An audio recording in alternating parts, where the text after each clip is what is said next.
salaamaaleykum mbokk yi ñu ngi leen nuyu di amaan mbégte dajeeg yéen seen émission pluriel di am alarba bu jot ci waxtu wi ci RTS 1 la télévision nationale tey nag ñuy dalaat fii ñeenti gan ki ci jëkk di Saliou Sarr moom waa taxawu Sénégal la moom sax mooy coordonnateur national bu taxawu Sénégal nag mooy plateforme wala parti bi nga xam ne moom la Khalifa Ababacar Sall jiite moom mi ngi jàkkaarloog Alioune Badara Mboup moom waa PASTEF la moom mooy coordonnateur départemental PASTEF bu nekk Tivaouane moom tamit membre la ci cabinet politique bu président bu PASTEF muy Ousmane Sonko. Badara Mboup ñu ngi lay nuyu di nuyu tamit sunu naataango Adama Sow sax waa kër gi la yàgg na liggéey lu baax a baax fii si RTS nekk noonu tamit directeur de la communication bu CDP mooy commission de protection des données personnelles Adama ñu ngi am mbégte encore de dalaat sa kër sa plateau RTS 1.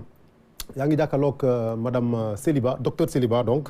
sociologue la xamam màcc donc jëm ci wàllu jàngat askan ak suñu ñeenti gan yi daañu waxtaanee comme ni ñu koy defee àllarba bu jot ay ponk yoo xam ne yu am solo la nga xam ne soxal na waa réew mi biñ ci njëkk a jukki nag moo di ci wàllu débat public nag andi na coow lu bëri ci dëkk bi ci semaines yi passé wala sax ci at yi passé ndax li ñu nemmeeku mooy Sénégal léegi bu ñu toggee ci plateau comme nii wala ñu nekk ci rajo wala ñu nekk ci réseaux sociaux yi waxtaan wi daal day dal di ñagas lool parfois sax saaga dina jib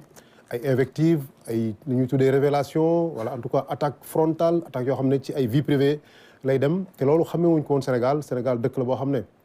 dëkk kersa la dëkk sutura dëkk boo xam ne dafa am intellectuel yi nga xam ne war nañ mën a débattre sans ñu yegg ci yenn niveau yu suufe yi kon loolu nekk na loo xam ne ñu ngi koy waxtaanee ci penc mi tey nag moo tax ñu prier ñi nga xam ne ñoo fi nekk suñu plateau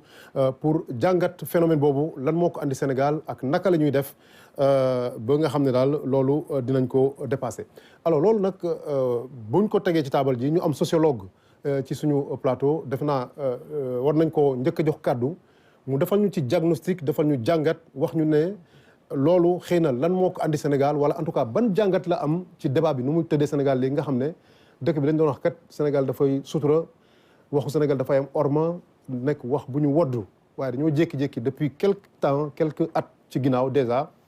ñuy gis bu ñu toogee ci plateau bu ñuy wax daal xaxarante invective ak wax yu xaw a ñagas yoo xam ne ñu bëri dañ naan cambay loolu nan nga ko jàngatee ak pour yow lan moo ko andi ci penc mi. jërëjëf François ci invitation bi ak ci thématique bi di nuyu sama mbokk ñu mu bokkal plateau bi ak ñuy seetaan ci Sénégal ak ci biti demin boobu ci biir plateau yi ci biir média yi c'est le reflet rek suñu askan bi nu muy doxee. waaw xastan dëgg saaga boobu. boo demee ci kër yeeg ci mbedd bi tamit loolu nga fay gis. donc connexion la rek. la xew ci biti. moo xew ci reflet la moo nekk ci média yi nii. ci plateau bi problème mu valeur yeeg crise beeg yooyu yëpp je pense que. ana sutura ana kersa ana orma xam nga bànqaas bu doon jàppale di encadrer doomu aadama. di ko préparer di ko mooñ. bànqaas yooyu ñoo commencé màbb. te waaw mooy famille bi déjà famille bi laa njëkkee famille bi amul dara lu ñu lal loo xam ne dina mën a tabax. accompagner doomu aadama boobu nga xam ne fu mu munti nekk dina mën a ànd ak moom ay valeur parce que bu may wax citoyenneté en tant que tel citoyenneté ci famille bi la war a démarrer. tout à fait donc waroo jël juróomi dërëm yi wala 100 francs yi boo génnee ci douche bi fayal lampe et cetera pour que yow boo demee ci bërëb liggéeykaay ba buñ la dénkee alal nga xam noo koy sàmmee nga yaxanal et cetera. donc loolu préparation boobu amul ci biir famille bi te amul dara lu ñu teg pour en terme de politique. pour ñu mun a accompagner doomu aadama boobu mu génn ci mbedd bi bu génnee ci mbedd bi ak yeneen kër yi parce que mbedd bi mun naa ni ensemble ay famille la donc famille yooyu yëpp nag bu ñu yarul mu am crise d'autorité ci kër yi bu ñu amul yar boobu nag du ñuy am nag ay doomu aadama yoo xam ne ñoom faale wuñ dara damay gis paradoxe ci Sénégal programme religieux yi fu munti dem mi ngi ci rajo ak télé yi ñu ngi jàkk yi dafa fees dell mais ban jeexital la am ci wàllum discipline ci wàllum yàlla lu mu wax diine lu mu wax te pourtant ñu ngay waaraate à longue de ban jeexital la am loolu tamit vraiment dama ciy posé wu question ak tamit ñu ñuy invité ci acteurs politiques yi aussi préparation boobu aussi day des ci parti politique yi parce que dama naan parti politique yi bon l'école de parti dañ koy wax même si très peu de partis politiques ñoo ko am ñoom it du ñuy yeb seen militant jéem koo jox ñam boo xam ne bu ñëwee ci plateau dina mën a génne ku amul ñam bu mu joxe nag bu ñëwee ci plateau nag ay xastante ak saaga ku ci ñëkk a violent ku ci xast di ci saaga ça veut dire que amul élément amul assez de bagage boo xam ne dina ko partager rarement ngay gis parti politique yi ñuy discuter ci wàllum politique par exemple public de la santé politique du travail ñoo am ay débat de fond invité ay experts seen biir parti pour que seen militants yi pour mën a am ay éléments de contenu parce que boo nekkee parti yow sa objectif mooy nga jël réew mi nga am au pouvoir mais doo demee nii rek il faut nga am ñam boo xam ne di nga ko mën a am pour nga mën a préparer pour que boo demee jël réew mi aussi di nga ci mën a génn ak aussi acteurs médiatiques yi journalistes yi parce que dama naan waaw politique yàgg na fi am waaw yàgg nañ def ay débat politique mais lii daawuñu ko gis xëy na waaw est-ce que dafa am lu ko accéléré wala qu'est-ce qui s'est passé qu'est-ce qui est le ressort qui s'est cassé mooy li nga wax parti politique yi amul dara loo xam ne parce que discussion yëpp nan lañ def ba jël réew mi parce que boo jël réew aussi il faut nga am tamit fees dell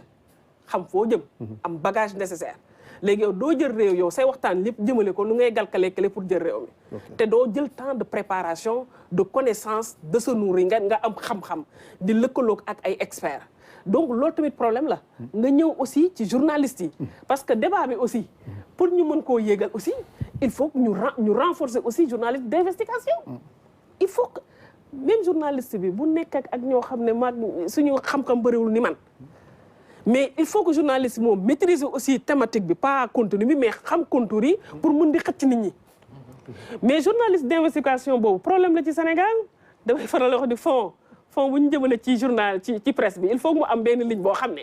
parce que bu ma waxee ak sama bah oui il faut que journaliste bi ñu xam profondeur di gëstu pour bu ñu invité nit ki ñu koy orienté bu naree sax jàdd journaliste moo ko nit a donc loolu yëpp nag muy côté journaliste yi am nañ ci responsabilité parti politique yi seen bopp militants yi yabuñu leen préparé wuñu leen ba mu nar a yemee nga xam ne dinañu am yenn éléments yi de contenu ba bu ñuy ñëw ak tamit comment communiquer lan la ñu war a jàllalee information bi et cetera ñu nekk ci contexte société boo xam ne bànqaas yu waroon taxaw doomu aadama pour mu nekk nit bu nite te amul politique bu xam ne dañuy jéem a tabax nit mu nite loolu moo amul buñ naree continuer nii ay musiba parce que ay signaux ay violence ci assemblée nationale ay fii xeex ak de dóor ñu génnee jaasi et cetera loolu day gën a yokk parce que jusqu'à présent teguñu fi bànqaas politique boo xam ne dinañ ko jëmale ci tabax doomu aadama bu ñu bëgg a am ci biir agenda 2050 bii ñuy am ban doomu aadama la ñu bëgg a am ci agenda de transformation 2050 loolu moom gisuma ko noonu. très bien docteur alors Adama. yow yaa fi spécialiste des médias.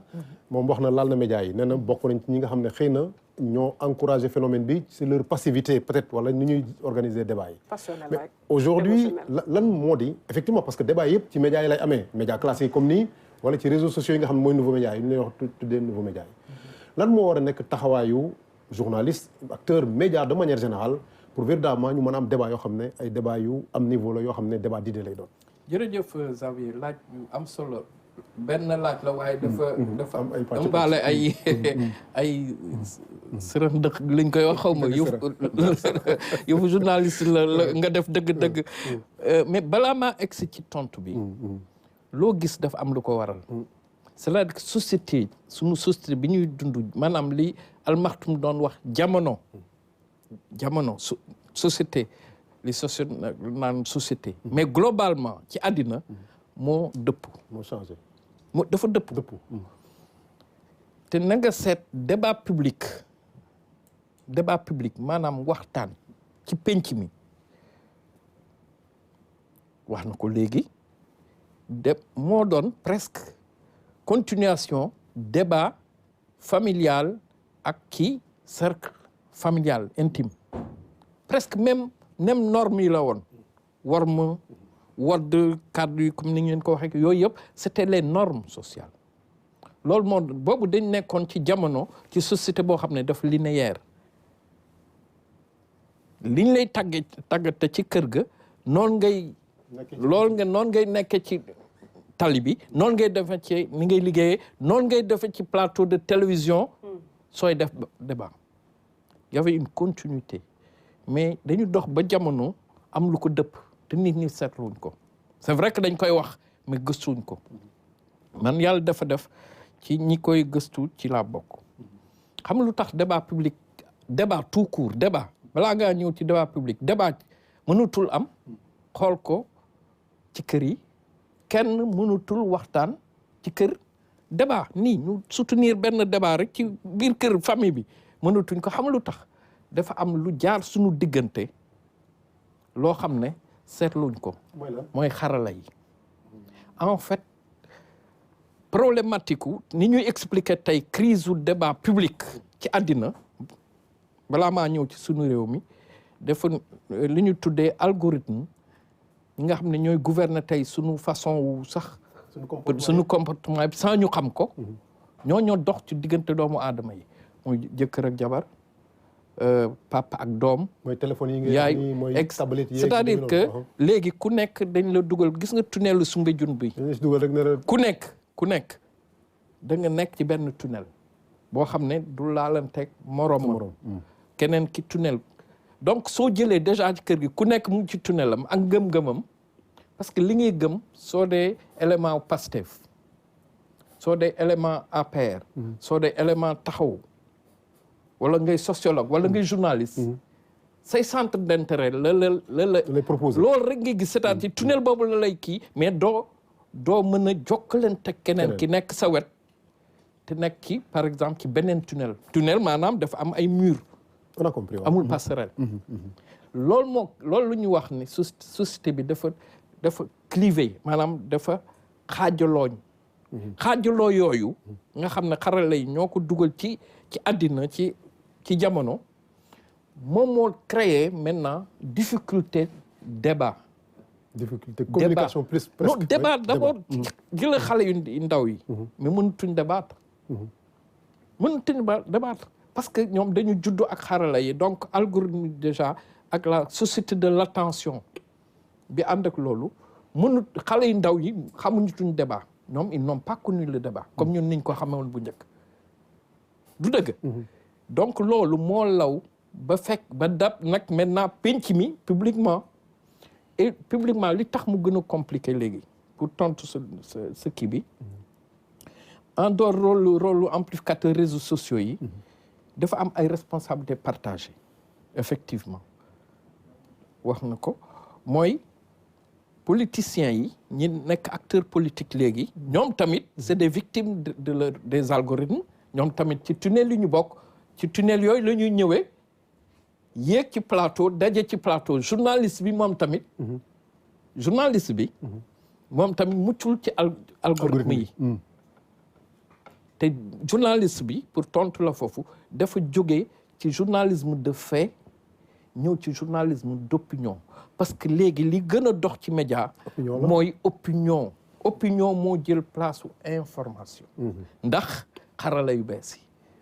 bees ñoo ñu imposer léegi opinion la preuve man wax naa fii après ñu saaga ma d'ailleurs ci benn rajo confrère bi événement yi amee 2021 bi may analyser ci chronique média la woon d'ailleurs parce que man xam man même fii chronique média magazine média télescopique man moom mooy sama spécialité ba may wax ne que léegi soo seetaane Sen TV à l'époque nga seetaan Walfadjri ñaari tibu média la yu bokkul alors que ñoo ci format c'est des télévisions c'est des médias généralistes seen convention bi ñu signé ak état ñoom ñoo bokk famille mais yàlla ak yàlla la sont devenus de fait ay médias d'opinion parce que ku nekk da nga jël assumer benn ligne éditoriale d'opinion donc média opinion léegi moo ëpp doole ci wàllu média parce que moo ëpp nag audimat parce que moo ëpp buzz xam nga opinion dafa mooy wax sa xalaat basé wul justement ci forcément ay faits parce que journaliste dañ ne journaliste c'est celui qui ne sait pas mais il fait savoir maanaam day invité sociologue rabi bi tiire ci sociologue bi li nga xam ne ki ne kër ga da ko war a xam mais journaliste bi xamul sociologie spécialiste sociologie. C'est ça. Le journaliste c'est celui qui ne sait pas il fait savoir day invité ay ñoo xam ay kàngam lañu mu jëlee ci ñoom loo xam ne day jariñ ñu koy seetaan mais journaliste boobu dañ ne amatul journaliste bi am léegi mooy dafa dugg ci langue politique bi yéeg ci ring bi sol ay gants comme acteur politique am fu mu féete assumer ko loolu moo indi d'ailleurs tey loolu xarala yu bees yi ñun fi ñuy interroger suñuy métier am ñeneen ñu ñëw rek léegi rax ñu tudde leen ay chroniqueur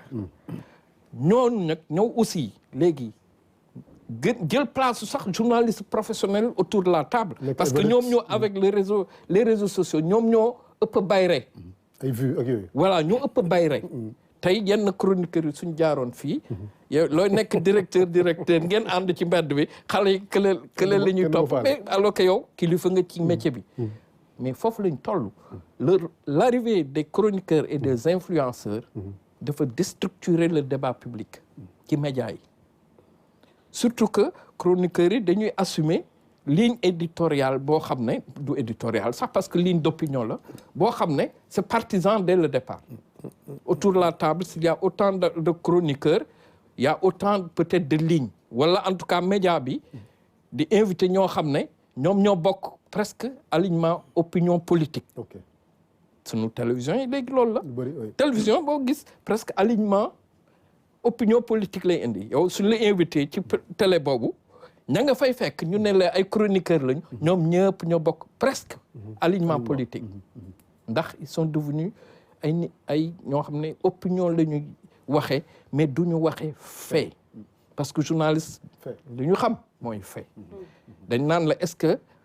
li nga bind est-ce que dëgg la wala du dëgg su dee dëgg la nañ la ca rey mais buñ la ci génne mais su dul dëgg su dee juste da nga ko wax parce que da nga bëgg a xeex diw moo tax nga def éditorial contre diw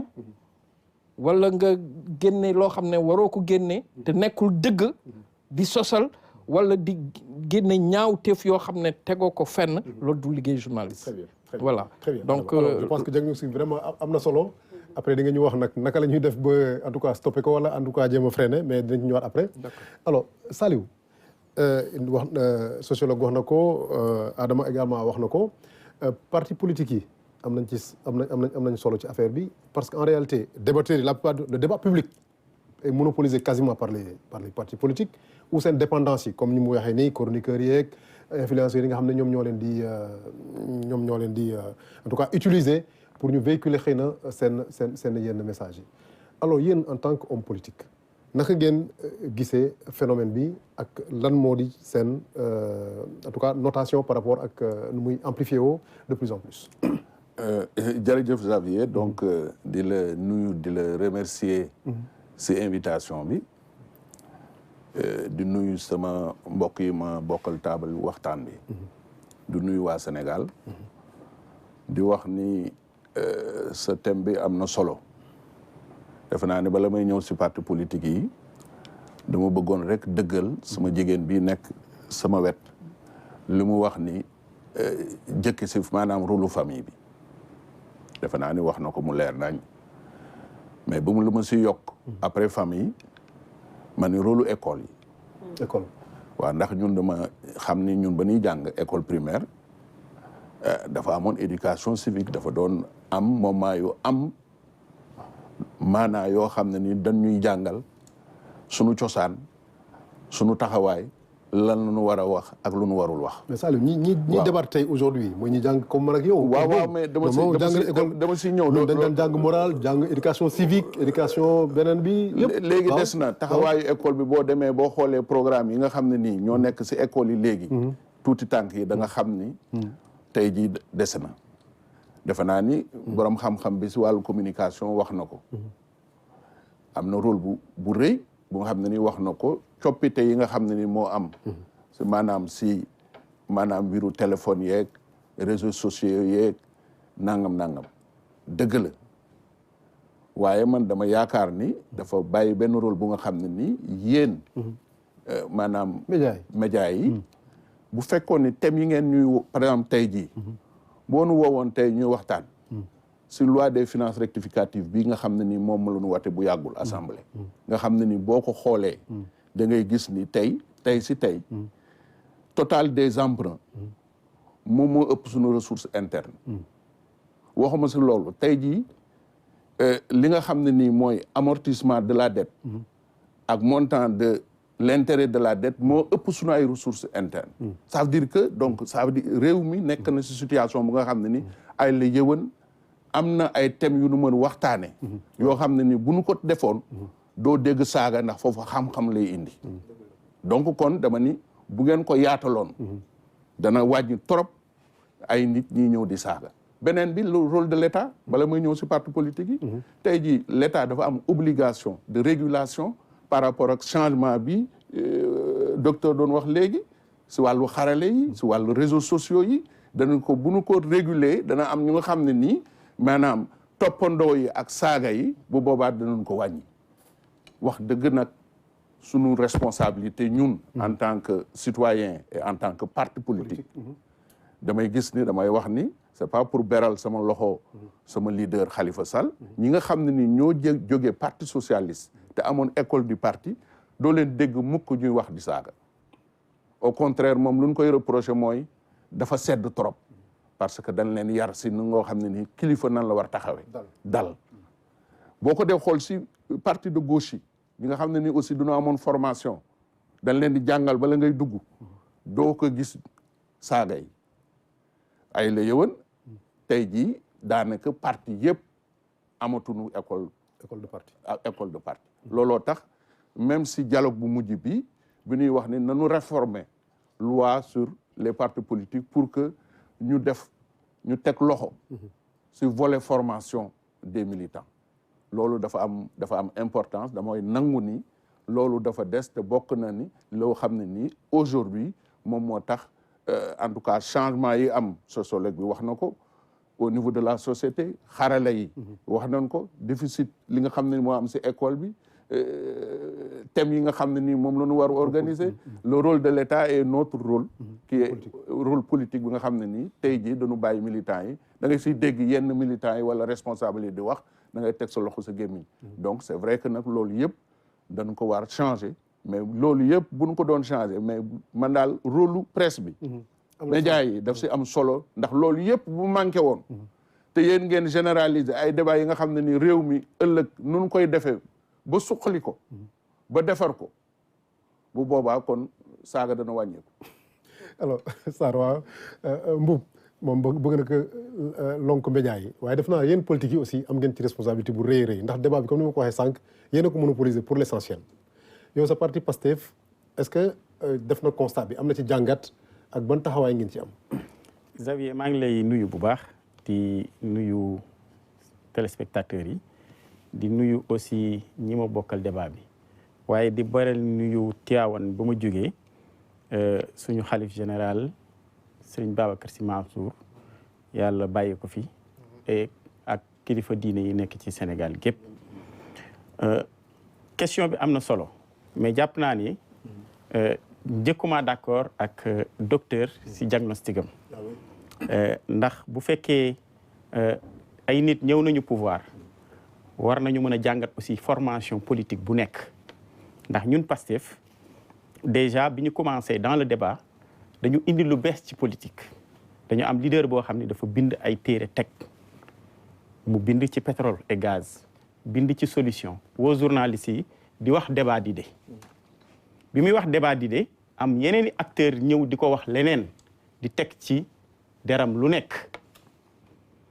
ndaw ñi nekk Pastef boo si jëlee tey ndaw ñi ngay jël ñëpp ku nekk ndaw mu am qualification la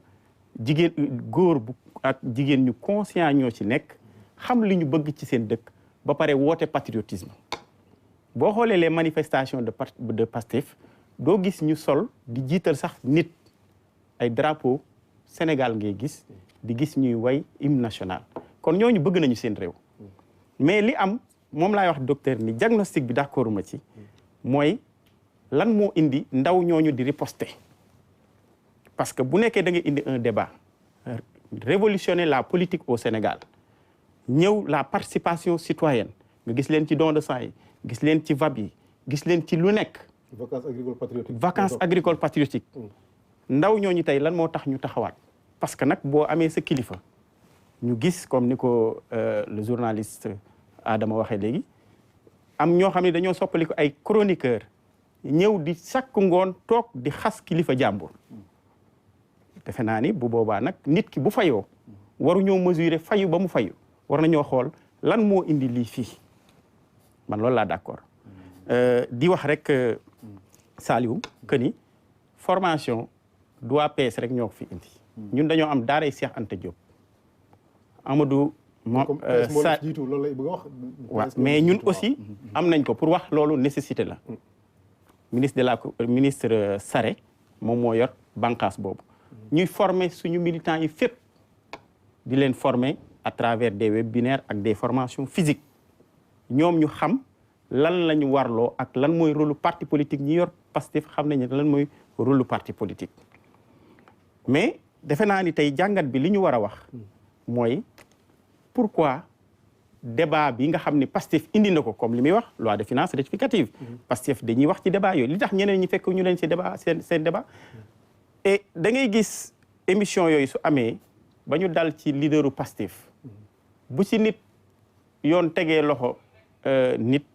da ngay gis ñu commencé koo défendre gis nga fi barki démb am koo xam ni woo nañ ko dig nga gis ay nit taxaw di défendre naan li mu wax dara newu ci alors ki mu ko wax il est investi d'une responsabilité protégé par la Constitution parce que yenn ci responsabilité président de la République la yor ñu respecté ko partout dans le monde kooku nag bu dee kilifa boo tegee ci deram lu ñaaw lu dul dëgg mais ay njabootam bu ñu génnee riposté je pense que donc ñi nga xam ne ñoo njëkk a wax ji lu foofu la ñu war a xool nous sommes tous d'accord que dañoo war a nekk ci dëkk boo xam ne débat bi dañu ko war a relever débat bi dañu ko war a xoolaat mu ne lu utile mais aussi il faudra que chaque acteur am ci ay responsabilités jël ci ay responsabilités je pense que médias yi dañ ci njëkk a am responsabilité comme ni ci parti politique yi amee responsabilité. tey nga xam ne yéen a nekk au pouvoir seen responsabilité si gënul rëy. suñu responsabilité rëy na trop moo tax ci pouvoir boobu am na ay réformes des médias yoo xam ne jug na fi mais gis nga am na ay acteurs de la presse sax dañuy commencé bañ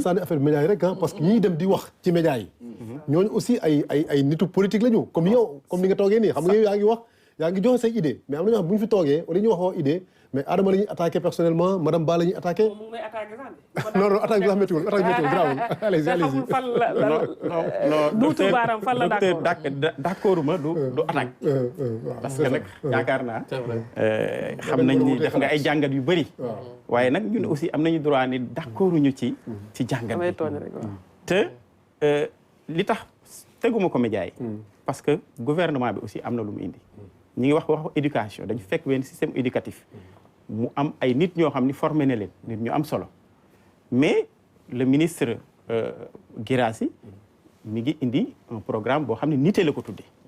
pour wax aussi que ni gouvernement bi mi ngi indi ay solution nga ñëw ci li nga xam ne mooy agenda 2050 ñu le capital humain ñu teg ko aussi mu nekk benn axe bu am solo ci li nga xam ni fa la ñu bëgg jeunesse su Sénégal tourner vers foofu te aussi Pastef dafa nekk parti boo xam ni dafay basé wu ci culture am dafa basé wu ci cosaanam mais li ci ëpp solo tey ñu war ci retrouver wu mooy ce débat là pour mu serein il faut que ku nekk respecté ku nekk il faut que ñun ñi nga xam ne ñoo nekk acteur politique te nekk au pouvoir aussi ñu xam ni nekk opposition wala nga nekk chroniqueur warul la jox benn permis ngay jëkkati ay kaddu yu wormaawul di ko teg ci deru kilifa Serigne Cheikh Tidiane Sy Al Maktoum daan na ko wax bu fekkee dafa fekk sànnante xeer am bu la kenn njëkk si jàll donc ñun Pastef dañuy wane ni mëne nañu ci côté bi mëne nañu ko ci côté bële te ku ñu woo ci débat programmatique wala nga woo ñu ci débat boo xam ne ni économique la wala si débat boo xam ne ni pour le futur du Sénégal defe naa bu boobaa dinañ ci wuyu. ok très bien alors docteur Adama wax na sànq wàllu influenceur ak yooyu mais li ma seetlu man tamit sama jàngat mooy vedettariat bi starisation bi ñi nga xam ne ñooy génn ci médias yi chroniqueurs yeeg journalistes yi même parti politique yi nga xam ne dañu fay yónnee ay nit parfois ku nekk day bëgg nekk vedette nekk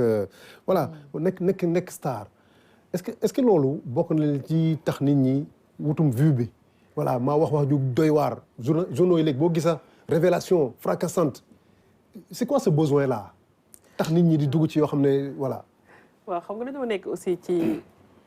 jamono joo xam ne besoin d'image image bi déjà image ak aussi la culture de l'image ak aussi nga xarala yi Adama wax na ko sànq aussi ci xarala yooyu amuñu ci benn maîtrise loolu mooy problème bi en fait c'est-à-dire que ñu ngi ci contexte boo xam ne avant ñu doon xam-xam ñu am xam-xam rek a daan wax seuls les sachants avaient le monopole de la parole mooy xam-xam ya léegi nag moom da ngay toog sa néeg sax loolu moo tax affaire yi doy waar. ku nekk mën na créer contenu léegi ku nekk mën na créer message voilà. te amul programme boo xam ne dinañ mën a promouvoir citoyenneté numérique responsable boobu. parce que boo jëlee ñuy utiliser numérique bi réseaux sociaux yi Sénégal bëri na bëriwul.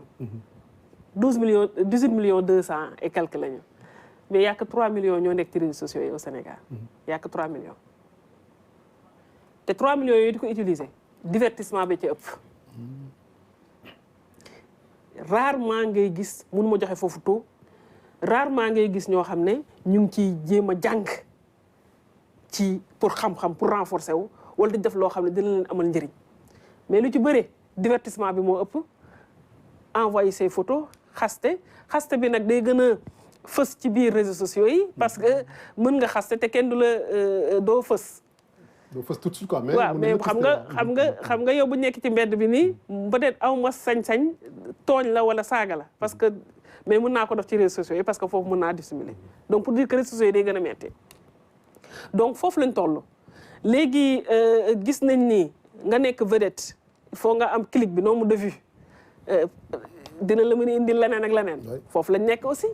donc loo ci mën a am contenu bi am na ñoo xam ne dañuy def tout ba créer contenu rek l'essentiel te fii malheureusement ñu ngi ci société boo xam ne tamit loolu tamit da leen neex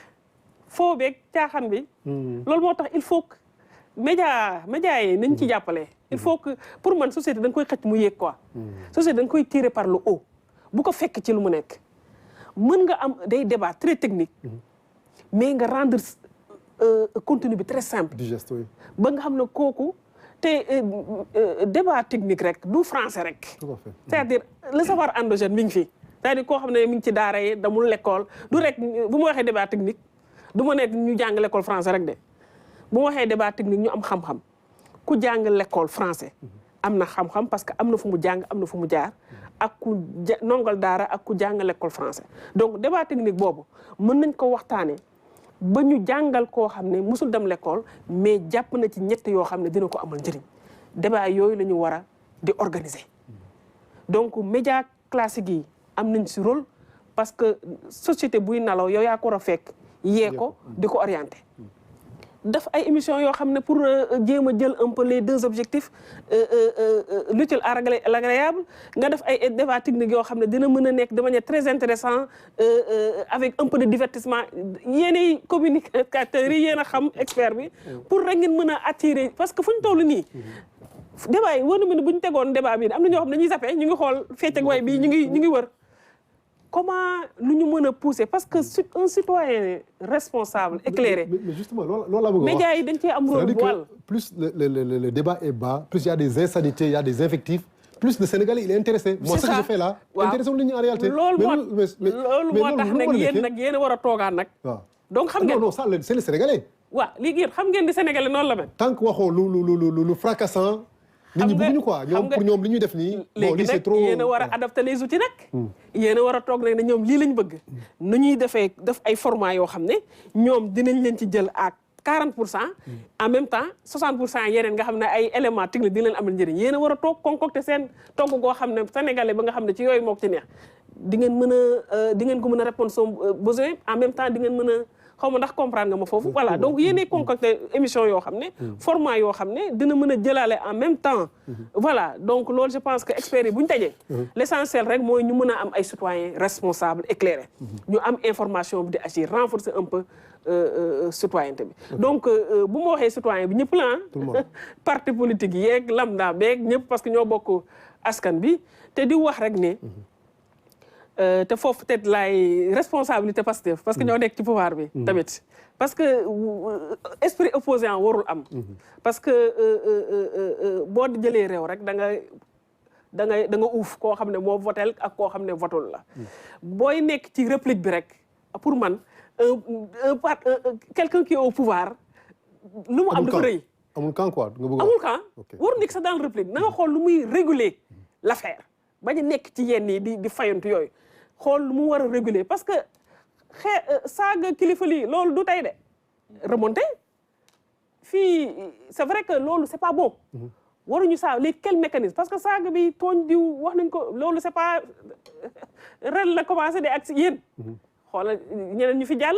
en fait yeneen régime fi jàll amplificateur peut-être des réseaux léegi sociaux mi ngi gën loolu moo tax léegi nag comment limiter l'affaire pas dans la kii bi ci fayantu bi lii en tant que voilà loolu c'est des peut-être ay xool un peu des régulations parce que l'idée mooy rek ne pas rétrécir l'espace civique l'idée bi l'enjeu mooy ñu am comme l'émission plurielle bi un débat pluriel man faruma fii lii sama opinion la ñu nangul ma ko mais aujourd'hui il y a une bipolarisation du débat c'est ça soit day weex lu mënu bleu mais fa lañ toll soit yow bu ma waxee nii rek xam naa ñu ngi génn ñu naan ñi dañoo contre Pastef Sely dafa contre Pastef parce que mais man ànduma taxawul Sénégal ànduma Pastef ànduma truc je dis ce que je pense mais il faut que ñu ramener le débat pluriel que am naa opinion ne lii d'accord ma ci keelu mbotam d'accord ma ci man nii laa ko gisee gris mais waruñu moocage te foofu bu ñu fa arrivé ñu restreindre débat bi foofu dañuy étouffer sax les libertés te Sénégal dafa yàgg xeex liberté te du ñu xeexaat encore parce que tamit société civile laa bokk maa ngi société civile aussi di militer mënuñoo xeex lu ñu xeexoon di ko xeexaat encore mënta ne Sénégal 2025 dépassé nañu yenn xeex donc mënuñu ñëwaat loolu c'est inacceptable di restreindre la liberté civique ñu nar a encore du wàccaat ci terrain bi di xeexaat pour ay liberté loolu wax dëgg yàlla nag waruñu faa yegg voilà nañu jéem a xool suñuy débat public bi nuñ ko mën a rendre pluriel lu ñu mën a aussi dugal xam-xam bu bëri ci lu ñuy wax te loolu média classique yi am nañ un peu contrôle ci loolu ñu xool lu ñu gën a mën a réguler maintenant réseaux sociaux yi nga xam ne foofu peut-être saaga beeg ñoom seen dina gën a wàññeeku. ok très bien merci docteur Sely alors Adama docteur Sely wax na lu bëri ci média yi en tout cas média yi am nañ ci responsabilité yow tamit diagnostic bi nga def sànq vraiment wane na aussi ñun peut-être suñu responsabilité ci li nga xam ne moo am. aujourd'hui est-ce que am ngay solution yoo xam ne mën nga ko préconiser en tout cas ay préconisations yoo xam ne wax nga ne xalaat nga ne buñ jaaree fii xëy na lii ñuy wax nii même buñ ko dakkalul tamit day dina am lu ci wàññeeku bu baax. waaw directeur ñëwati nga fu am solo ci rôle ak responsabilité bi média yi am ci li xew nii wax dëgg yàlla société bi ni mu délité wu nii man bind naa benn article moom laa doon xoolaat nii sax fan yii tey Soleil diffusé ko samedi Seneweb ak ñu reprendre ko maa ngi ko tudde woon mais bii maa ngi ko jël justement addicted abruti et abandonné maanaam mais je parlais du péril jeune xale yi ni ñu sànko ndax justement xarala yu bees yi parce que balaa maa ñëw ci média yi est-ce que kenn xàmmeeti na sa doom wala sa jarbaat bi nekk kër ga parce que xale yi ils sont déréalisés c'est-à-dire nekkatuñ ci suñu réalité ñun bu ñu xamoon c'est logiquement madame Ba de loolu moo indi le nouveau concept de déréalisation tey soo ko tapé woon Google di nga comprendre amuñu jot pour dugg ci donc nous sommes en face de jeunes citoyens de jeunes acteurs parce que ñoo ëpp nag aussi ci population bi qui sont dans la déréalisation donc ñun dañu nekk nii ñoom ñu nekk nële y a un grand malentendu tey ci suñu société du fait de la déréalisation mu damay bàyyi ku ci am temps nga gëstu lool ci kii bi mais pour ñëw ci responsabilité média yi Mboup dafa wax lu am solo ci indi benn débat bu indi benn sujet bu indi coow ci actualité bi ci toucher suñuy confrères parce que média yi benn média ay média yoo xam ne chroniqueurs yi dañu mujj dem jote ak yoon ci loo xam ne ci émission la jóge te loolu mu ngi bëgg a bari mu ngi bëgg a bari peut-être cas bu mujj bi mooy bu Gadiaga defe naa moom moo ci gën a bees moo ci gën a retentissant mais am na yeneen ak yeneen li ko indi man jooytu naa ko ba sonn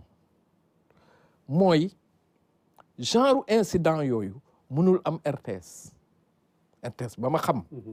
namp fi màgge fi ba léegi quelque soit te débat bu ne politique mu tàng na on se rappelle fii la ñas toog Majmout Diop toog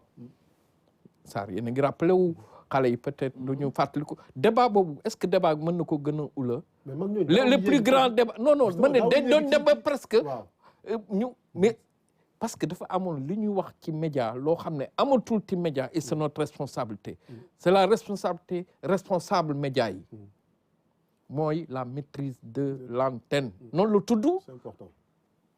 noonu la tudd ci suñuy jàng ñun suñuy jàngal wàllu média am na cours boo xam ne noonu la tudd kuy animateur présentateur wala journaliste ñu ne la animer le débat da nga nampat nga maîtrise de l'antenne tey directeur Zawiya bi suñu débat carte bi su demoon ba jël benn tournure bi Ibrahima Ndiaye réaliser émission bi moom mooy arrêté émission bi ni non ce n'est pas possible dina ne directeur non ça c'est pas à faire parce que bàyyi nga Adama mu saaga responsable diw wala mu wax loo xam ne waru ko wax ci diw te ni mu ko waxee mënul moralement sur le plan de l'éthique loolu mooy éthique journalistique du ñu bàyyi émission bi continuer ci loolu il faut que yow nga jëlaat en main émission bi recentrer ko ci wàllu ñaari tànk yi ñu la jàngal média mooy éthique ak déontologie c'est éthique mayu la ko mais charte métier bi aussi mayu la ko koo mënti doon ngay animé jàkkaarloo ngay animé Ndoumbelane ngay animé penco Walf nga fu mu mënti doon dafa war a nekk la même pratique journalistique nañu waxante dëgg loolu moo amatul ci médias yi aussi les médias ont laissé le champ vide à n'importe même des journalistes professionnels yuy animé ay émissions yu gën a mag vendredi soir par exemple mais yoo xam ne dañuy fàtte maîtrise de l'antenne maîtrise tenue antenne tu es le responsable journaliste lu fa chroniqueur bi wax ko invité te waru ko wax foofu yow nga ko war a faje wala directeur tey su ma waxoon Mbuub loo xam ne waruma ko wax wala madame Ba dang naan ma da ngay jëlaat parole bi nga ne ma monsieur Sow on va pas vous laisser dire ça ici tout à fait et nga argumenter lu tax nii waruñu ma bàyyi ma continuer wax loolu Mbuub foofu lay njëkk a war a fajoo malheureusement su média bi def jël responsabilité sur le plan déontologique et éthique tribunal lay mujje TikTok lay mujje lay transiter dem tribunal malheureusement parce que kooku ñu xaw yi suturaam ku mënti doona man faruma fenn je le rappelle mais kooku ñu xaw yi suturaam wala ñu wax ko loo xam ne waruñu ko wax ci éthique ak déontologie ci plateau émission mais day wut nu mu ay nitam sax su moom su narul fayu wala kii jóg dem plainte mais dinañ ko pousse ba su dee acteur politique la ba mu dem plainte même su ko bëggul bu boobaa télévision bi ñëw njëkk a tooñ ca biir émission ba te que njëkk a tooñ mooy présentateur émission ba ak directeur programme ba ak y a une chaîne de responsabilité ñoo waroon sax excusé wu su doon Europe la ak États-Unis fu mënti doon la chaîne elle s'excuse publiquement def communiqué ne on a laissé ci sunu plateau am na tel dérapage am na permettre nañu benn nit mu wax fa madame Ba loo xam ne waru ko woon wax ñu ngi jéggulu parce que jalgati nañu ñaari règle ci métier bi donc monsieur Sarr le problème il est complexe waaye suñu ko ramené woon ci chaîne de responsabilité ku nekk la nga ca am nga def ko je pense coow bi yëpp du ko am. mais Adama est-ce que seetlu nga ne malgré tout débat yooyu nga xam ne ñoom la ñuy wax ne amul orma amul kersa moom la Sénégal yi gën a bëgg wala. waaw mais li ko indi mooy li ma la wax sànq. c'est-à-dire que situation bi dafa changé. wax naa la li ko indi mooy xarala yu bees yi. parce que bu njëkk man su ma doon def télescope fii wala yow y a 5 ans 10 ans sooy def sa plateau soo doon yeneen chaînes yi on n'a pas les mêmes invités mais pourtant RTS mu ngi am des émissions de qualité mais niñ ko war a seetaane duñ ko ni seetaane à la même heure su amee ci benn émission en face ci beneen chaîne boo xam ne moom moo gën a excuse-moi moo ëpp crétinisme loo xam ne dafay abrutir sax mais moom mooy gën a dox mais parce que xam lu tax mooy gën a dox algorithme bi encore parce que algorithme bi li ko intéressé mooy day su amee ñaari yëf yu nekk ci benn ci contenu ci réseaux sociaux bi li gën a am viralité li nga xam ne moom mooy ëpp chance li gën a sensationnel loolu lay def li nga xam ne sax lu am solo lu sérieux sur la dette ay extrait li mu wax nii sur la dette et tout ça algorithme moo koy def 10e place maanaam yow tu as peu de chance nga gis contenu boobu mais tu as toutes les chances foo romb ci internet bi gis le numéro bi mu placé numéro 1 pour ñëpp gisandoo ko après ça devient viral soo yeew suba teel même soo suivre woon émission yi mais di nga tombé ci extrait vidéo tel chroniqueur tel truc parce que noonu la ñu defee xarala yu bees yi maanaam ñooy gouverner suñuy attention dañu nekk léegi loolu moo tax ñu tudde ko la société de l'attention et les médias maintenant dañu concourir à alimenter l'attention mais attention bi pour nit ñi nga am attention nit ñi léegi malheureusement il faut nga investir champ sensationnel boobu ak champ bu gën a clivant un discours un peu plus clivant un peu plus vigoureux un peu à la limite vers l'insulte la haine le sensationnel ça fonctionne partout dans le monde donc du rek pour Sénégal mais il faut ñun ñu comprendre léegi li ma doon wax li Almartoum doon wax jamono il faut nga xam ko fu mu toll nga mën ca agir ñun nag loolu dañ ko teg fële alors que loolu moo ñu indil guuta li xew ci média yi il faut man d'accord ma li man j'ai fait 10 ans au ministère à communication xam nga bi ma jógee RTS fa laa dem donc xam naa bu baax ministère bi ni ñuy jéem a ak nguur gi ni ñuy fi ñuy jaaree pour par exemple ne dañuy assainir presse bi yoon bi loolu yoon bi non yoon bi forme bi laay wax mais ñun ñëpp man ci ñi bind code la presse laa bokk ci ñi ko bind te ñun ñoo bindoon kat li ministre bi def ni ñun ñoo ko bindoon de sur noir et blanc wax dëgg yàlla ça moom on l'assume ministre bi li muy wax nii ne day assainir critères yeeg yooyu ñun ñoo ko bind nag journaliste ñoo ci d'accord ne nañu assainir suñu métier bi et cetera et cetera waaye defin bi dafa abrupt dafa ñàkk inclusivité démarche bi moom mooy problème bi et nguur gu bees gi dama leen ñaan comme yow yaa fi ne Mboup te vraiment nga nekk fi seetlu leen léeg-léeg démarche bi léeg-léeg sax ma gis sama naataango Pape Alé Niang te ma koy féliciter di ko encourager d'ailleurs parce que bi mu fa kii yooyu ba léegi ñëwaguma foon pour ndokkeel ko ak courage biñ ko xamee même ba léeg-léeg day def ay postes yoo xam ne wax ci démarche bi nga xam ne benn Pastef defe nañu noonu defe nañ la démarche là est très importante pédagogie ak démarche je pense que dafa xaw a manqué dafa tumuranke ci réew mi fi mu nekk ci acteurs politiques yi surtout ñi nga xam ne tey ñoo yore nguur dañu war a boole ñaari yëf le bâton et la carotte ñaari ñooy ànd waaw mais bâton bi balaa nga ko yëkkati même ñoom seen réalisation yi ñu def depuis 1 an et demi ça a du mal à passer ndax brouillage wu chroniqueur yeeg gars yi dox seen diggante ak opinion bi mais parce que pédagogie bi xaw na des mais médias yi nga baal ma dama wal transgression la woon rek dama bëggoon ñu xam ne que tey urgence bi est-ce que mën nañu continuer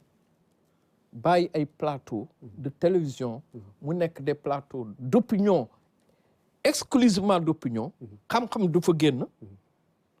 wax sa xalaat la grand place la muy façonner l'opinion publique et l'opinion politique sénégalaise est-ce que loolu mën na wéy loolu du sax du ndam sax média dina andi popularité dina andi succès plus de vues média yi dinañ ci am xaalis parce que YouTube dina leen fay et cetera et cetera il y a une économie c'est vrai des médias basés sur ça mais est-ce que loolu mën na wéy dans un pays qui veut quand même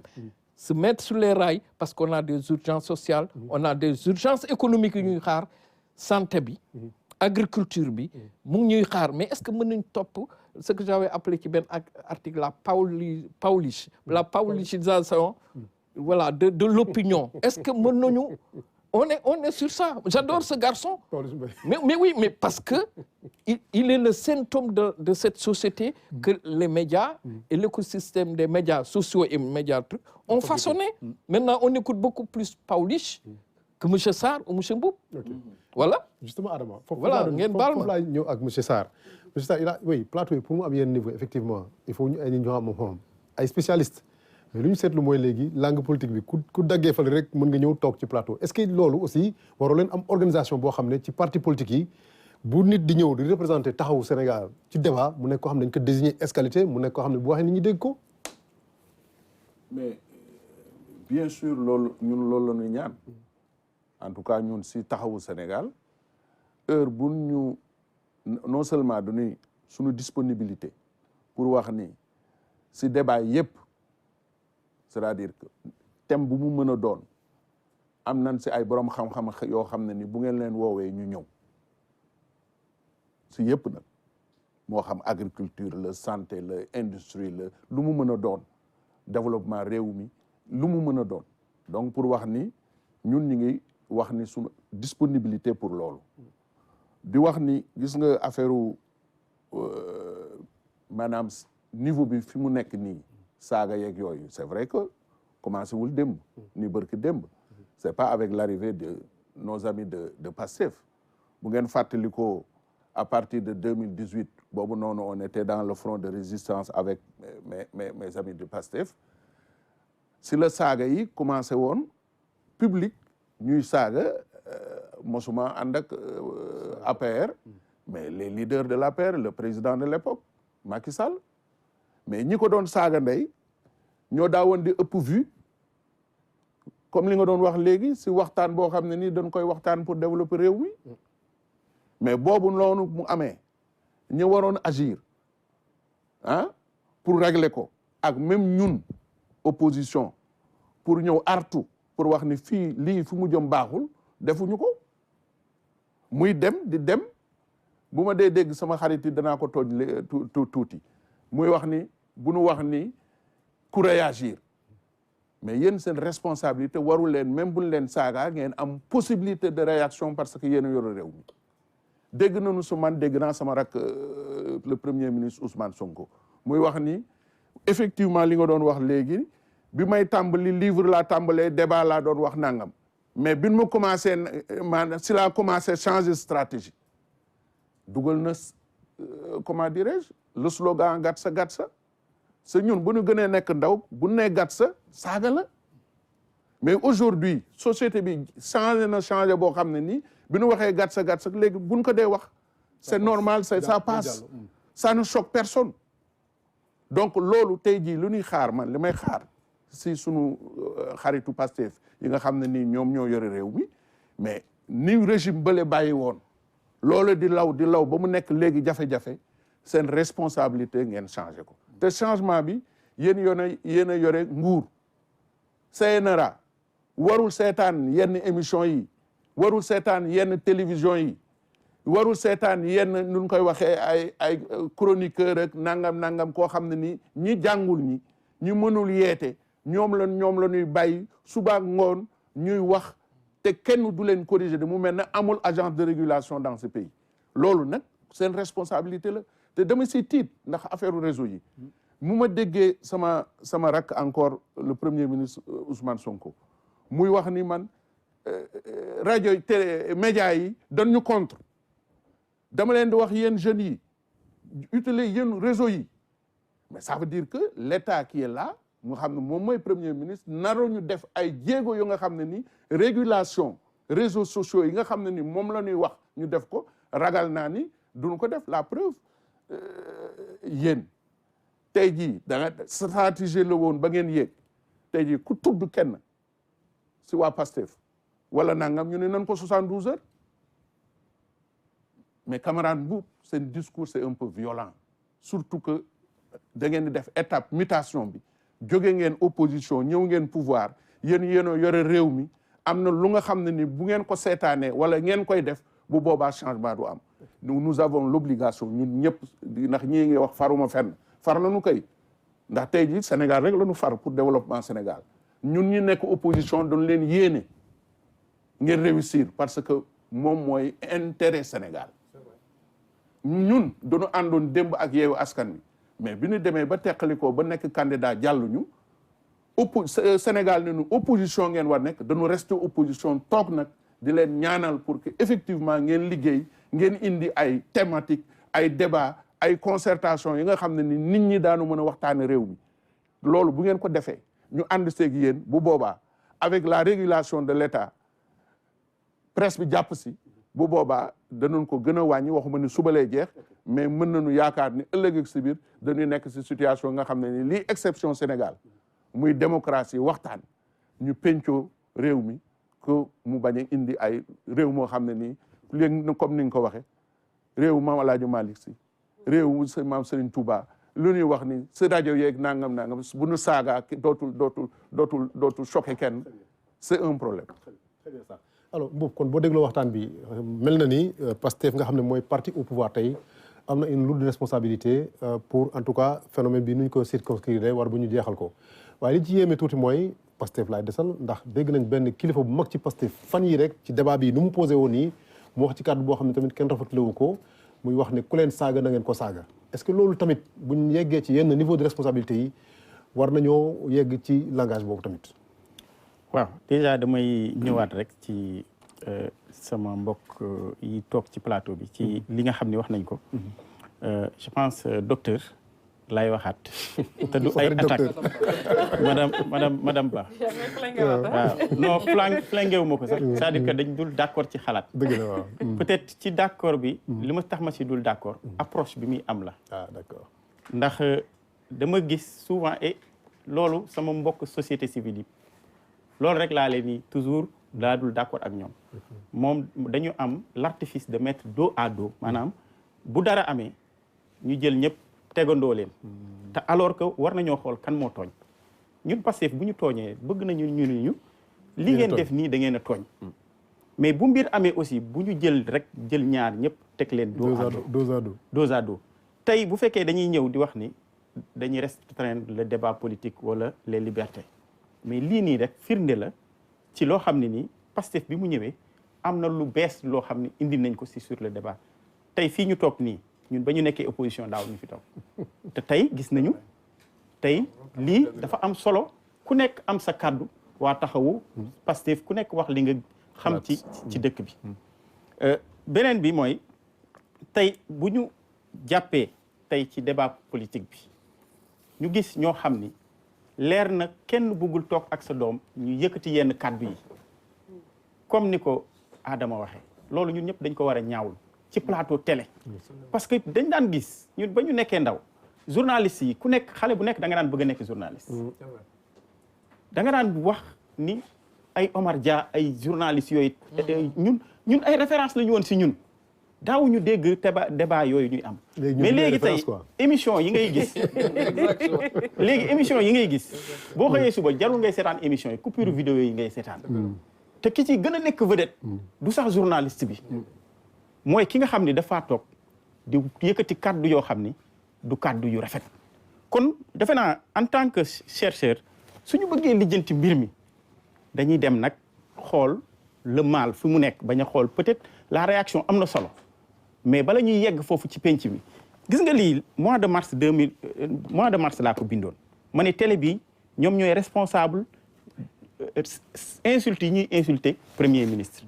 donc ñun artu nañu pour wax ni depuis boobu am nañu ay réaction yoo xam ne nit ñi ngi artu mais bu ñu gisee tey waa Pastef tey ne mais doy na ñoom it commencé di fayu waruñ nañ fayu mooy li la docteur wax comme yéen nekk ci pouvoir bi mais xam nga lu tax ñu fayu régler affaire bi xam nga lan moo indi fayu pas fayu xam nga lan wax sànq rek dem ba à certain niveau ngay wax ne bu leen saaga na ngeen fayu na ngeen saagante xam nga lan moo indi fayu bi fayu bi mooy dañu gis ñi saaga premier ministre bu ñu leen jàppee tey mardi jeudi ñu jugé leen bàyyi leen bëri na fi dañu dem ba gis ni ñun waa Pastef que justice taxawul pour protéger ñi nga xam ni ñoom ñoo yor ay lenge te war a doxal réew mi te dëkk boo xam ni bu ñu demee ba sentir ko ni justice war na mën a def li nga xam ni moom mooy yor mais bu boobaa ku nekk da ngay fayal sa bopp donc pour man foofu justice dafa war a def liggéeyam que mu nekk ki nekk Pastef wala foo mën a nekk dafa am loo xam ni soo ko waxee waroo sax yow ñibbi sa kër parce que ñun waruñu teg ci kaw benn deru sénégalais loo xam ni mi ngi am njaboot ay mbooloo topp si ginnaawam ñu koy wax yooyu dégg naa sama mbokk Saliou mu ni suñu discours dafa violent mais Khalifa Sall moo fi waxoon ku mu neex réew Ousmane Sonko moo ni gatsa gatsa mais bi muy wax gatsa gatsa c'était face à un contexte politique mu sentir que ni dañ ko bëgg a éliminer mu ni léegi coup bu ñu ma rendre dinaa ko rendraat loolu mooy gatsa gatsa mais Ousmane Sonko njëkkul rek commencé gatsa gatsa ndax nag gis nañu Khalifa Sall ba mu gatsa gatsa wul gis nañ fa mu mujje dañoo jël avenir politique am yàqu ko donc Ousmane Sonko au moins ce gatsa gatsa là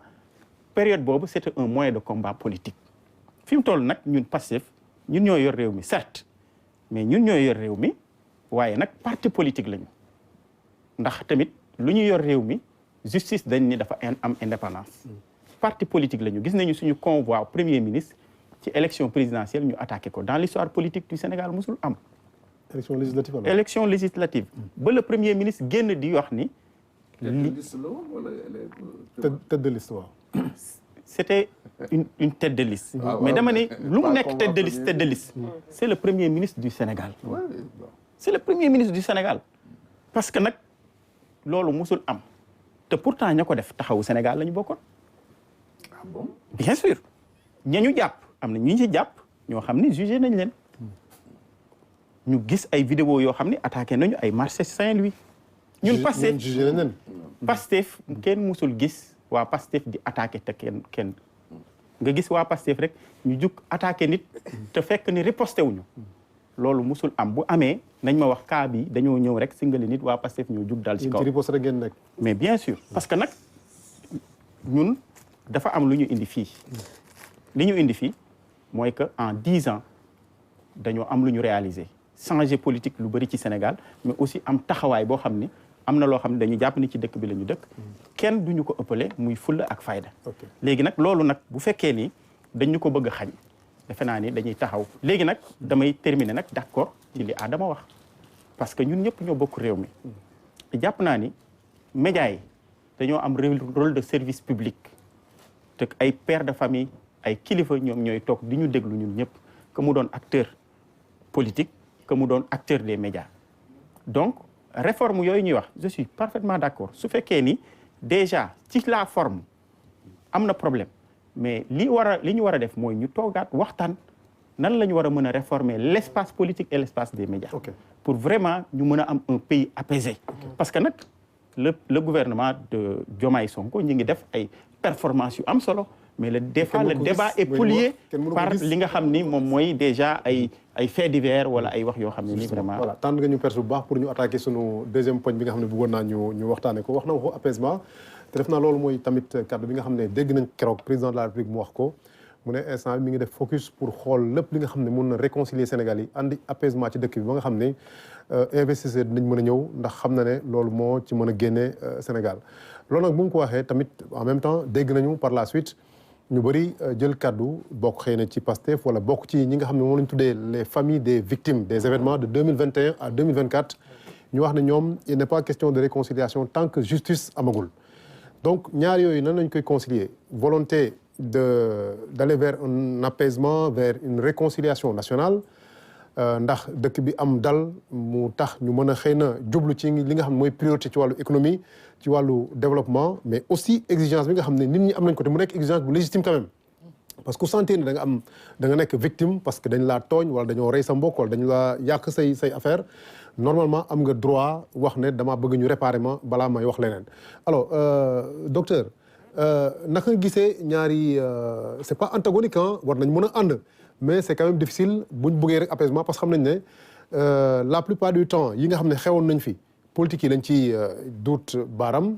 te politique yi ñoo yore débat bi comme ni ñu ko waxee nii te ñooy agité dëkk bi te dëkk bi am na agitation niveau d'agitation bi nga xam ne dina ci toll problème économique yi ñu am nii pour ñu résoudre ko dina métti trop. jërëjëf ci question bi politique yi ñooy agité dëkk yu bëri boo jëlee conflit Thiès Afrique plus de 80% politique yi la élection yi ñoom seen plus de 80% des conflits élection moom ok donc pour war nag ne responsable il faut que politique xam ñoom seen responsabilité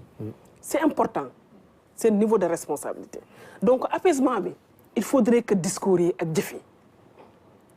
apaisement bi il faut que discours ak jëf yi ñuy dalal passer à l'essentiel am na débat yoo xam ne mënoon na ñàkk amoon na wax yu sew yoo xam ne vraiment mënoon na ñàkk benn citoyen lam daal dee tool fi ne non man da lii xaaruma ko man daal résultat la xaar daal ndax ñu ngi jonkante xaar ñëpp ngi jonkante xaar de pour résultat yaa ngi dégg président keroog bu mu waxee ne dina def lépp lu mu mën pour réconciliation apaisement dëkk bi waaw xam nga damay faral di wax ni pour mu mën a am xam nga réconciliation apaisement mooy indi jàmm jàmm jooju nag bu sax laay wax de wax ma jàmm boo xam ne éphémère waaw pour jàmm boobu am bu sax boobu am il faut que mu am justice justice moo war a précéder pour jàmm ji am waaw justice moo war a précéder pour justice boobu am nag il faut mu am vérité nag ana conclusion assise sur la justice bi ana conclusion ya def nañ fi dialogue sur la justice ana ñu parce que c'est des questions yoo xam ne waxtaan nañ ko ci biir suñu justice bi dañuy xaar pour appliquer conclusion yooyu débat bii ñuy wax ci taxawaayu politique yi ci seen parti politique yooyu yëpp mais ci débat bu mujj bi dialogue national bi mais ñu nañ ko fa surtout ci thématique 1 bi parce que man nekkoon naa ci commission bi donc lu ñuy agiter lii yëpp pour ñu am un système politique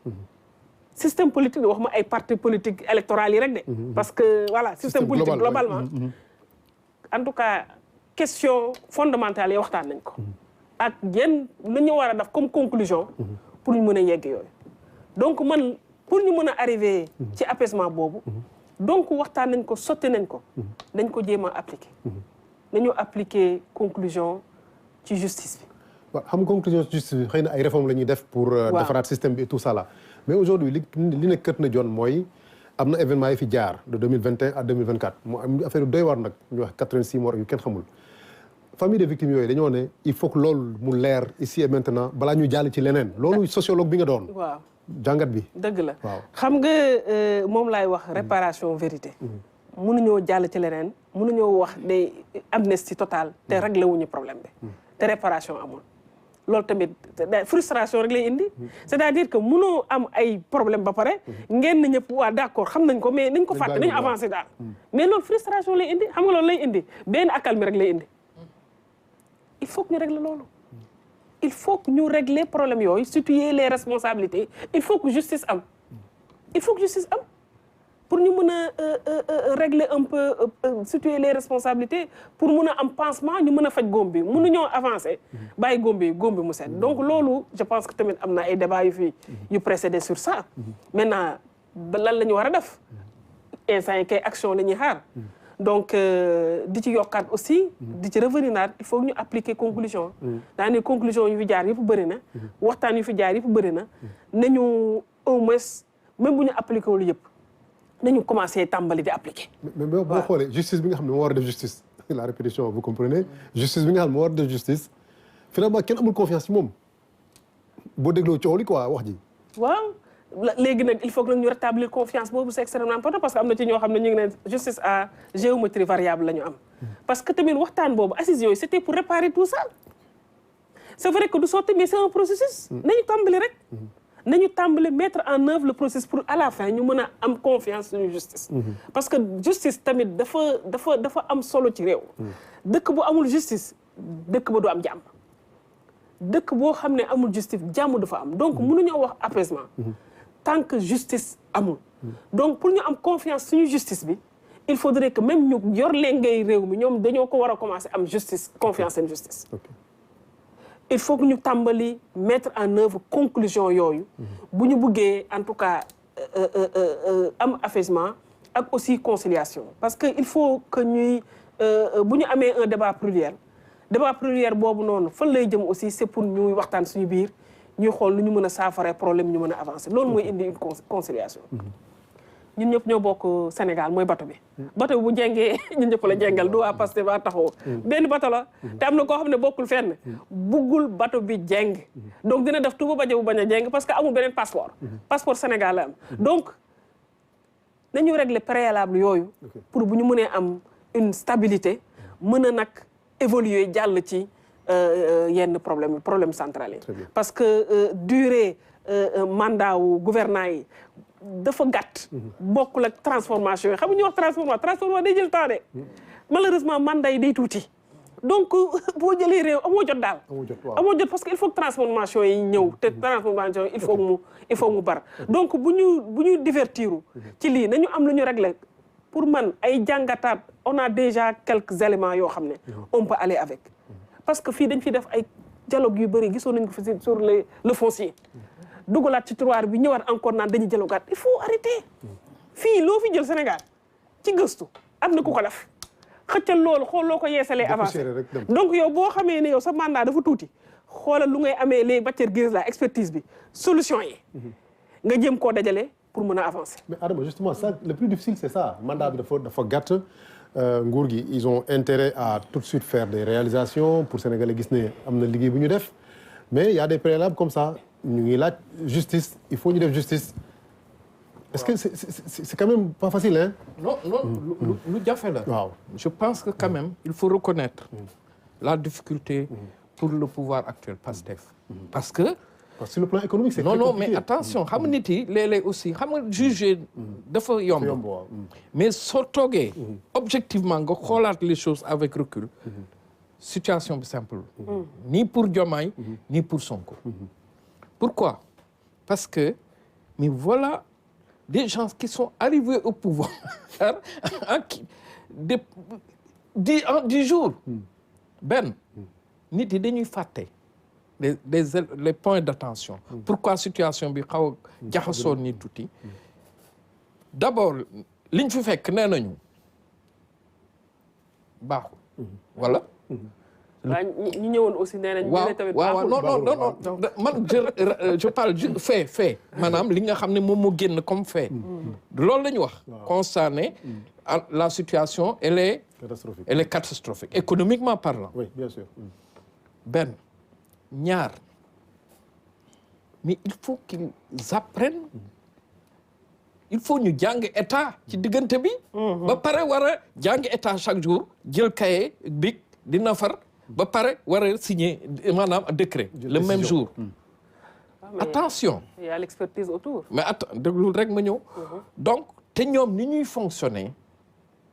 xëy na aussi comme kii bi daf leen bett ils n'ont pas un appareil qui était prêt tout de suite à gouverner dès le premier jour contrairement lu ñu doon wax parce que la réalité du pouvoir dafa am de toute façon mais li tax affaire bi metti mooy sociologiquement et psychologiquement conditions yi Pastef jëlee nguur gi aspect boobu la nit ñi di fàtte 80 morts parce que quand même c'est des polytraumatisés exactement Pastef nit yi dañu fàtte que je pense c'est bon xaw ma dans l'histoire ça peut-être nga ma wax ñun peut-être fekkuñ mais nit yu polytraumatisés ci lutte tout de suite yàlla jox la nguur gi noonu automatiquement et immédiatement c'est la première fois je pense dans l'histoire du Sénégal ñooñu ils arrivent avec leur traumatisme mais ñu bëgg dénier la demande de justice ça ne tient pas malgré il y a des urgences économiques xale yi am xëy njàng mi santé bi madame Ba en même temps les managers de ça là mais c'est des gens qui sont traumatisés qui viennent de sortir qui benn situation boo xam ne mais c'est une situation de conflit violent donc il faut la justice mais il faut nécessairement il faut de la justice mënoo leen wax Pastef man de xaw ma kan moo leen mën a convaincre tey que justice du am pour ñoom tey mënuñu dégg leneen et c'est loolu mooy difficulté je pense ñoom Diomaye ak Sonko même tey suñu bëggoon ñoom changer avis le premier ministre bëggoon changer avis ak le président mais gars yi seen militants yi ñoo leen di guute mbaay ne du fi am. justice d'abord wax nañ ko pare kay waaw. donc justice mais il faut que justice se fasse ñun même tous les Sénégalais je pense de bonne foi de bonne foi peuvent reconnaître que justice dafa am mais nag ginnaaw justice dafa am lu fa ne mooy lan mais réew moo ne ci ginnaaw justice parce que aussi taxaw ci justice après tas les nations la nation qu'on a construite qu'on a bâtie depuis des siècles ça ce serait un échec ñoom seen génération donc bu ñu fàtte ne justice bi on est d'accord il faut justice am mais en même temps ñoom seen bopp aussi il faut ñu xoolaat seen doxalin ci ni ñuy manager même nii situation boobu parce que tous les jours nga gis kenn kilifa ci ñoom jël page Facebook am wax loo xam ne day dooraat affaire bi ci kii bi ci il met de l'huile dans voilà te loolu ça aussi ci pédagogiquement loolu mbuub nga baal ma yóbbante la loolu baaxul leur communication en ce moment elle n'est pas je pense efficiente waaw donc pour man nañu c'est vrai nañu xeex pour am justice léegi nii ils se donnent les moyens ñoom la yàlla jox caabi oto beeg volant bi mais nag léegi nañu jël seen matuwaay pour que justice se fasse benn mais deuxièmement ce pays doit être réconcilié ni ko président Diomaye wax il a raison xam lu tax je termine par là suñu xamul lu ñuy yor ñu bàyyi lu ñuy yor parce que Sénégal tey on fait face à des menaces hybrides li may wax ni lu ma xam la des menaces yoo xam ne tey xam lan la ñu war a def essentiel ñun ñëpp xaw a tuuti wàccee saar tuuti même le truc d'opposition entre opposition pouvoir ñu xaw ko fàtte tuuti menaces yooyu ñoo war a tax parce que ñi yéene Sénégal guuta dañoo bëri on ne peut même pas imaginer situation bi ñu ne Sénégal kilifa yi ñoom xam nañu ñu ngi may dégg te xam nañ ne que tey les menaces qui pèsent sur le Sénégal en tant que nation sont tellement énormes que sénégalais bloc la ñu waroon def wuti consensus sur les vraies questions consensus daal pour man mooy kii bi mais il faut de la pédagogie il faut changer un peu le logiciel aussi bi seen gars yi yore tuuti parce que léeg-léeg nga gis chaque jour ci Facebook bi benn kilifa de Pastef de premier ordre wax yoo xam ne bon da nga naan bon man xamatuma ci dara quoi. Sarr nee na consensus il faut mu am yow yaa ngi ci kuje gi ñoom ñi ngi ci nguur gi mais problématique bi yow nan nga ko jàngatee naka la ñuy def bu ñu am justice mais ñu réconcilier nit ñi ba nga xam ne Sénégal dañu ànd liggéey ndax réew mi jëm kanam. xam nga ñun dañu bokkoon si ñi waxoon ni bi ni temps bi gouvernement Macky Sall di wax waxu amnistie ñu ni mënuñoo def amnistie te leeraluñu il faut la vérité avant ñuy waxtaan ba di jéggale donc ci loolu ngeen taxaw ba tey non loolu lañ ko waxoon leneen am ñu def amnistie ak leneen ñu wax ni dañuy def réparation bu nu mënee def réparation comme lu ñuy wax li lu ñu ko mën a def apaisé loolu moo gën pour Sénégal mais au-delà de l'apaisement no maanaam loolu affaire amnistie tey jii li président wax nañu apaisé réew mi dafa toll fu ñu war a apaisé ñun quelle que soit situation bi président de la République wootee si wàllu dialogue dem nañu wuyu ko am na ñeneen ñoo xam ne bu ñu dem mais ñun dañu réew quel que soit alpha lu mën a xew dialogue am bu njiitu réew mi wootee pour problème mu Sénégal duñu war a ñëw waxtaan pour penco mais penco boobu est-ce que dëgg la si ñoom ndax xam nga soxna si wax na léegi conclusion des assises de la justice mais loolu boo fa demee assise justice non seulement ça fait plus d'1 an kenn li nga xam ne ni am na consensus kenn appliqué gu ko mais ay réformes yu xóot la laaj moom la ñu bëgg defandoo nee non am na yoo xam ne nii décret la rek def am na si yu xóot yi par exemple nan ngay mën a waxee réew mi da nga ko bëgg a apaiser lu toll na code pénal nga xam ne moo nekk ay article 80 offense chef de l'État 254 li nga xam ne ni moo régir affaire manifestation pacifique affaire trouble à l'ordre public ñu waxtaane ko fa société civile baag ña fa nekkoon def des propositions pertinentes zéro recommandation sur ces points du code pénal. amul benn recommandation c'est des points de désaccord. non amul recommandation. ñu ñëw ñu defaat ko ci dialogue bii nga xam ne nii tey jii ñi ngi jàpp ay nit. pour sur la base de ces articles-là waaw. opinion. loolu dañ ko war dépasser. Abdou Diouf ànduma woon ak moom de. mais xam ngeen ni nun ko waxee ñoom Mame Less Dia yàlla na ko yàlla yërëm. mais décidé nañ ko takkal ko soutien-gorge. ngemb nañ ko. defal nañ ko bakkanam mu ñëw nii mais terewuñ jàpp nit ñi pour des questions d'opinion. bu ñu bëggee apaiser effectivement il faut ñu revoir les articles 80 des manœuvres nangam c'est-à-dire bu ñu la jàppee noonu. c'est-à-dire juge d'instruction bi il est lié par rapport au procureur. xam nga moom loo soxna si doon wax léegi. problème bi mooy justice bi pour ñu libérer ko. mais bu fekkee ne am na article yoo xam ne nii buñ la si tuumaalee. bu ngeen demee procureur bi nga xam ne nii qui dépend du ministre de la justice. bu nee déet. déet rek lay doon déet rek lay doon. mais dañ ko war a régler. c'est-à-dire camarade du Pastef sama mbokk mbuub bu Tiwaawan ñoo bokk sëriñ ñoo bokk papa. yéen waa Pastef da ngeen war a xool ni yéen a yore réew mi li ñu àndoon ba nu nekk opposition di ko coow nañu supprimer article 80 offense chef de l'État c'est loolu pour prince la woon du pour république ñu dellu si pour régler ko pour que délit d'opinion yi ay yu mel ne journaliste ñu bàyyi leen dootuñu leen jàpp Sénégal képp nag ku def lu dul yoon ñu jàpp la justice bi juge la ñu jàppale mais ay Abdou Nguer ay Bachir Fofana ak chronique maanaam nan ko woyofal am na si ñoo xam ne nii dañu maanaam dañ leen tuumaal ni ay homme d'affaires duñu luubal alalu réew mi war nañ leen mën a bañ a dugal kaso toog ñu waxtaane ko ba nga xam ne ni juge ni présomption à cause de présomption d'innocence ñu wax ne dafa def bu boobaa ñu jàppaleen justice moom amul kenn ci Sénégal en tout cas ñun de taxawu Sénégal et de l'opposition bu la wax ni reddition des comptes nan ko def lu justice nan ko def mais nag ni tënkee procureur maanaam ni procureur tënkee juge d'instruction par rapport aux articles du code pénal wax dëgg yàlla la ñu àndoon di ko wax ba nu nekk opposition war ngeen ko seetaat pour que réew mi gën a woyof. très bien ça merci beaucoup Mboup on va terminer ak yow ci wàllu woowu gis nañ taxawaay Pastef ñoom justice la ñuy laaj dégg nañ nag président wax ne dafa bëgg ñu réconcilier nit ñi ñaar yi nekkul lu yomb quand même.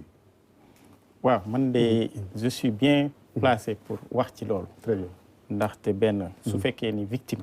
man victime la. parce que j'ai été arrêté. peut-être sax maa ci gën a ndawle ndax am na si ñoo xam ne ñàkk nañ si seen bakkan. ñuy ñaan yàlla fa ñu tëdd yàlla xaare leen àjjana. man président li mu wax man ak ni ko nit ñi interprété bokkul parce que président dafa ni damay réconcilier justice ak citoyen yi mais président de la République Bassirou Diomaye Faye man le connaissant xam naa ni moom xam na ni il faut que ñi nga xam ne ñoo ñàkk seen bakkan ak ñi nga xam ne dañ ci am ay gaañu ñooñu il faut que ñu rendre leen justice. fu ma ko teg mooy moom dafa nekkoon au cœur de la gestion de ces détenus et aussi au cœur de la gestion ci crise bi nga xam ne amoon na mars 2021 ba 2024 man maa doon le coordonnateur de chemin de la libération donc fépp foo xam ne détenu nekk na fa am na ay délégation yoo xam ne ñoom Guy Marius Sagna Cheikh Thioro Mbacké ñoo doon dem di seen kër yi pour xam situation yi ñuy dund mais ku dund loolu di nga xam ni mënuñu dem te loolu réglé wuñu ko. il faut que mu am justice. parce que le mal est très profond. ndax am na si ñoo xam ni ay nit lañu ñoo xam ne duñu sax membre Pastef nit kuy génn di julli ji wala muy def dara ñu door ko bal mu daal. koo xam ni xale bu amoon 19 ans la waaye juróom yaakaaroon ci moom loolu bu fekkee ni tey ñëw nañu rek def ko à perte et profit je pense que homme politique dootul crédible fii ci Sénégal. tout à fait. homme politique dootul woote ay ndaw di génn di ko topp. je sais que le président Bassirou Diomaye Faye loolu moo ma ko gën a xam parce que nag nekkoon na ci scène de responsabilité boo xam ni bokkoon na ci ñi nga xam ni tey lépp loo xam dafa waroon dem ci famille yooyu moom nekkoon na ci loo xam ne nii vraiment di ci dox. kon bu ñu bëggee dëkk bu stable il faut ñu xam ni tey bi ñuy fal le président Bassirou Diomaye Faye mais ñi si bëri boo jëlee 54% ñi ci ëpp exigence de justice la. tout à fait. ñi ci ëpp exigence de justice la donc bu ñu bëggee ñëw tey mel ni dañoo bëgg a def trêve à la justice bëgg ni non nañu réconcilier waat mais dañu ni justice vérité et réconciliation ñun d'accord nañu réconciliation mais dafa am lu ko précédé mooy que il faut que sénégalais yi xam lan moo xew xam kan mooy responsable. liñ doon def rafle lañ doon def parce que y avait plus de 1500 détenus rafle la woon du woon man par exemple mon arrestation 6 mois avant chaque jour bu ma xëyee yaakaar ni tey la parce que c'était des listes yu ñu tegoon préfabriquées pour des responsables de Pastef te ñooñu am na si ñoo xam ne ay séquelles la ñu génne ak ay feebar biir prison am na si ñoo xam ne tey pour ñu lekk rek dafa am loo xam ne fa la ñuy jaaware lekk bi wala ñu dem di gis seen bopp donc je pense que ñooñu pour leur dignité et aussi pour peut-être la paix sociale et aussi pour les familles il faut que mu leer ñu xam ba amul benn homme politique Sénégal boo xam ne di nga xalaatati loolu dina amati fii je pense que loolu foofu la ñu war a dem léegi nag li ñuy wax par rapport ak les réformes comme ni ko madame Ba waxee réformes yi wutewul bokkul dara ak justice boobu parce que man jàpp mu woon ni tey pratiquement 18 mois dinañu pare ñuy wax affaire François Mancabou wala ñuy wax leneen te kenn lijjantiw ko. xëy na justice nag ci liggéey aussi ñun dañoo xamul xëy na. waaw mais mën nañ ko lijjanti. mais jàpp naa ni tey justice su Sénégal tey Kocc Barma xaw ma ñi ngi wax mu lëmbe réew mi. ni ñu def ba jàpp ko. bii moo war a lu yàgg la depuis 2018 la commencé. waaw mais lii moo gën a yomb. ñu ngi koy wax depuis 2018. parce que tey bu fekkoon ni tey man gëm naa ni xaw ma nag fu dossier yi toll. parce que je suis pas dans le secret des dieux. mais gisuma cette volonté là de rendre justice. te loolu gis nga dafa am beneen fossé bu muy gën a créer gis nga haine bi ñu gis nii yëpp. mais c'est ça parce que aussi ñun am nañu lu ñu dund. gis nañu ñi nga xam ni peut-être ñoom la ñu yaakaar ni ñoom ñoo doon le donneur d'ordre. ñooñu tey ñi ngi toog ci dialogue national wala ñuy toog ci leneen naan dañuy waxtaan pour jubóo je pense que ni ñun c'est pas ce qu'on demande. ñun ce qu'on demande mooy. très bien certainement jox nañ ñu réew xam nañu responsabilité yi mesurer nañu toutes les charges mais nag il faut que déjà que cette justice là ñu teg ko ba pare bu ñu paree nag. je pense ñu jublu ci leneen président indi na ay chantiers yoo xam ni peut-être Saliou mi ngi koy négliger mais yu am solo la. par rapport ak yi nga xam ne ni ay réforme la yu ñu waxoon ba léegi gisagoo mu aboutir. dafa ëpp at rek. waaw mais ba léegi. waaw kii waxoon parce que ki président bi muy woote dialogue. nekkul ci contexte élection. moom moo toog. mais moom dafa waxoon dafa yàkkamti. moo tax mu def ko mois de mai. waaw mais 2024. mais dafa yàkkamti c'est une urgence. waaw mais aussi nañu jox président aussi. cëggal guyam que moom aussi mu xam le temps bi nga xam ne nii si lay dugal réforme yooyu je pense que président Bassirou Diomaye Faye ku ko xam ni newul ci ay calcul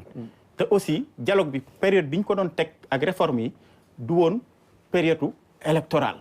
donc c'était une période boo xam ne nii moom mënoon na nekk si leneen donc loolu aussi je pense ñun ñëpp nañ ko présumer de sa bonne foi xam ni aussi c'est quelqu'un qui se met au-dessus de la République. merci Alioune Badara Mboup nekk responsable Pastef Tivaouane coordonnateur kon Pastef bu département Tivaouane bokk tamit ci